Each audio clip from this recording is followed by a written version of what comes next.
Hello everybody and welcome to this Introduction to Astrology online course with myself, Mark Flaherty. This course is a series of classes designed to teach the basics of astrology.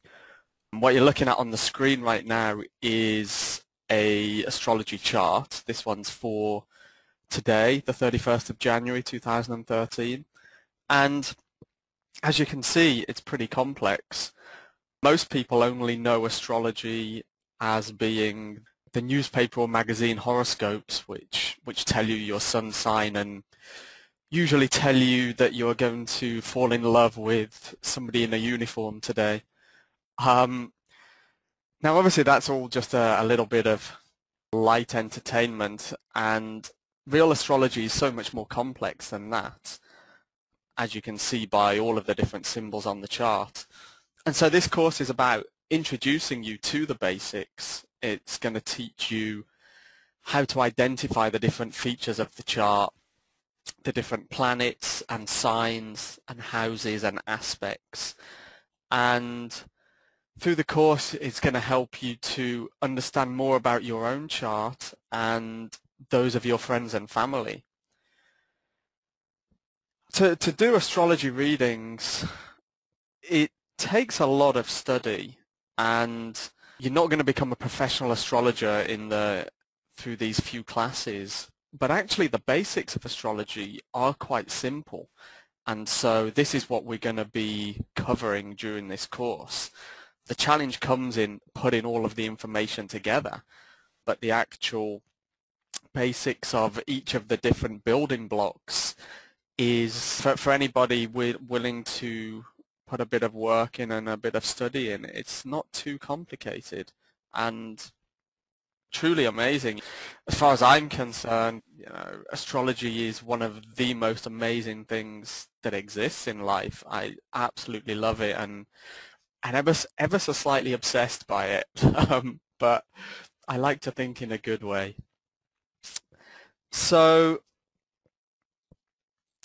what we're going to cover in this course is as follows. Initially, we're going to look at a little bit of the background, a little bit of the philosophy of astrology, so give you an idea of what astrology actually is and how it works. And then I will introduce, firstly very briefly, the four building blocks of astrology, which, as I say, are the planets, the signs, the houses, and the aspects. And then bring in the different elements which go to make up the signs. You may have heard of the four elements in different traditions: fire, earth, air, and water. So I'll be covering what that actually means in terms of astrology and in terms of life, actually. And then in subsequent classes, we're going to go much deeper into each of the different aspects. So we're going to look at each of the planets in turn, each of the signs, each of the houses, and each of the aspects. And as we do that, bring in lots of examples to, really illustrate what I'm talking about. And then at the end of it, bring it all together and give you an idea of how these different facets of a chart all come together and enable astrologer to tell so much about a person and about their life. So what is astrology? It's a very good question, and one that's often misunderstood. There's often a sense people think that through astrology, astrologers say that the planets out there are doing something to us in our lives, and it's not really like that. It's actually that the planets are a symbolic representation of energies that are within us. So it's not this idea of cause and effect. It's not that, Saturn is doing something and it caused all of these bad things to happen in my life. But actually, it just so happens that the position of the planets can be used to describe what is going on inside a person. And The reason that it can do that is because, you know, you have to understand this from, you can't understand astrology from a scientific perspective. It really doesn't work like that. And astrology is essentially the study of all of the energies behind life. And so life has science within it, but ultimately science will never answer the really deep questions about life, because it's a part of the whole, trying to understand the whole. And so astrology is really dealing with the whole. When understood from the level that everything is one and everything is connected, then something that happens on the macrocosm scale, as in the position of the planets, is reflected in and describes what's going on the microcosm scale, as in a person. So you can look at an astrology chart for a person as being an energetic map of their psyche. It's kind of like in every moment there is a certain energetic configuration in life, and the moment we're born, it's almost like that energetic configuration is imprinted onto us. This is a metaphor. It's not, I don't see it as exactly like that, but it's a good way of looking at it. And so in a sense, who we are is fixed in some ways, in the position of the planets for our birth chart doesn't move. Yet within that, there's still huge scope for change and growth. Each of the planets and the signs has a higher and lower side to them, and so it's not like we're fated to be a certain way and there's nothing we can do about it. There's still an infinite expression of growth that's possible inside a specific configuration.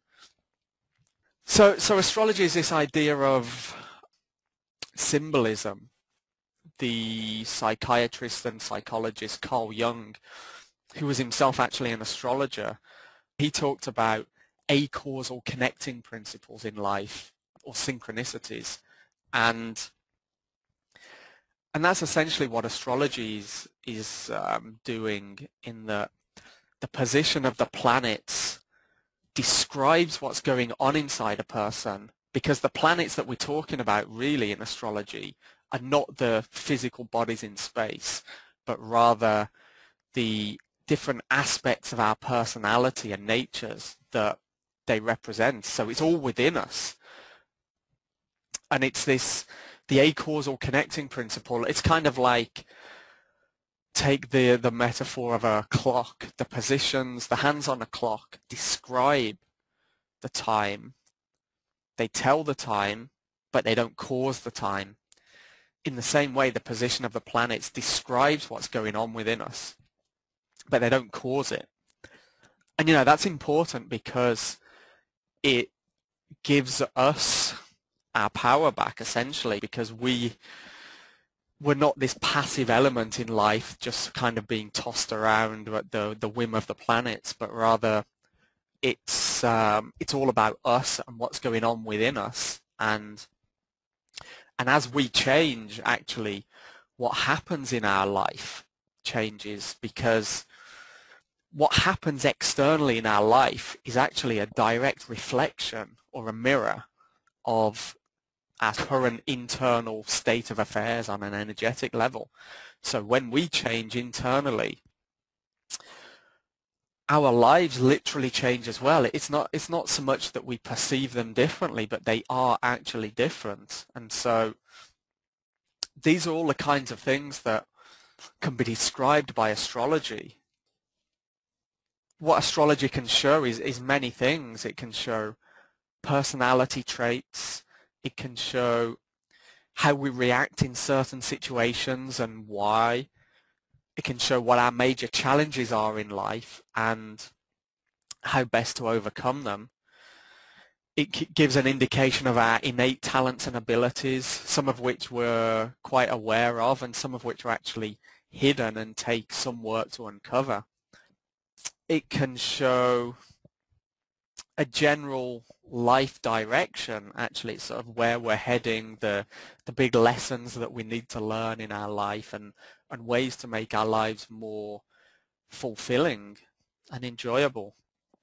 And it can also describe what's going on right now, the areas of life that are in focus for us at this moment and in the coming months, and what's the best way to direct our attention and our energies to have the most beneficial outcome for us.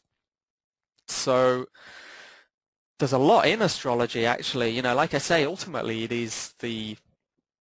it's like a map, a description of all of the energies behind life. So what's going on for us?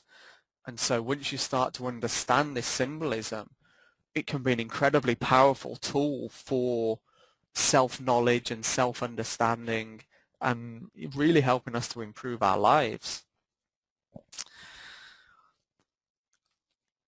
So there's many different kinds of astrology charts. What we're primarily going to look at in this course is relating it to a person based on the moment of birth. But actually, any event, anything that has a known start date and start time has an astrology chart. A country can have a chart, a specific event, such as the moment of a marriage or the moment a new business begins. Anything that has a birth has an astrology chart, and that chart will describe quite accurately how the energies of that thing will play out. So, you know, it will describe the general nature of a country, or how a marriage is going to be and the kind of challenges in a marriage, what will happen for a business and how successful it's likely to be, and the challenges that it's going to face.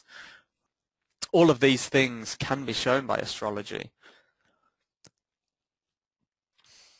But yeah, like I say, we're mostly going to focus on the birth chart or the natal chart of a person during this course, because that tends to be the best place to start and tends to be what people are most interested in. So as I said at the beginning, there are 4 basic building blocks to astrology. The first one of these are the planets. The planets are essentially, they symbolize, again, remember that when I talk about the planets, I'm talking about energies within us. I'm not talking really about the physical bodies out there in space. So the planets symbolize basic energetic forces which manifest as fundamental psychological functions, needs, desires, and motivators. Essentially, they show different aspects of our personalities and our beings. You know, it's like our own internal characters. Human beings are very complex and often very contradictory. And this can be shown by what the different planets are up to, you know, how they relate to each other, what's going on for them. They show the raw energy behind all actions. Essentially, the planets are the what energy is being expressed. And to give a very brief example here, the moon in a birth chart symbolizes our emotional, instinctive, nurturing nature. It's the yin, receptive energy. And Mercury is our mind and our intellect and the logical functioning and processing of information. There's a lot more to that, of course, but that's just to give you a little taste of what I'm talking about.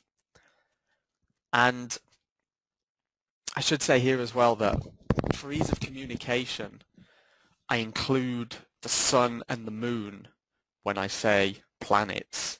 Of course, in scientific terms, they are not actually planets, and you'll hear some astrologers referring to them as the luminaries. But just for ease of simplicity's sake, really, I just include the sun and the moon in the term planets. There's three distinct groupings to the planets, And again, I'm going to get more into this in more detail as we go on, but there are personal planets, which are the Sun, the Moon, Mercury, Venus, and Mars. There are social planets, which indicate our relationship to society at large, which are Jupiter and Saturn. And then there are what's called the transpersonal or the transcendent planets, which are the outer planets of Uranus, Neptune, and Pluto. And these symbolize the most profound sources of change in life. These are subtle energies that are completely beyond our control. But when they come into contact with our more personal planets, then they have a really profound and significant effect on our lives. So the planets show potential of energy, and a planet needs to be in a sign to be able to express that potential energy. So the signs show how the planetary energy is expressed. It's the mode of expression of that energy. The signs are what you will have seen in the newspaper horoscopes: Aries, Taurus, Gemini, Cancer, Leo, Virgo, Libra, Scorpio, Sagittarius, Capricorn, Aquarius, and Pisces. 12 signs. And so that's how an energy is expressed. And the houses of a chart, which are less well known about than the signs, but there are 12 signs in an astrology chart. There's also 12 houses, and these indicate the different areas of our life in which events happen. For instance, our home life, our working life, our relationships.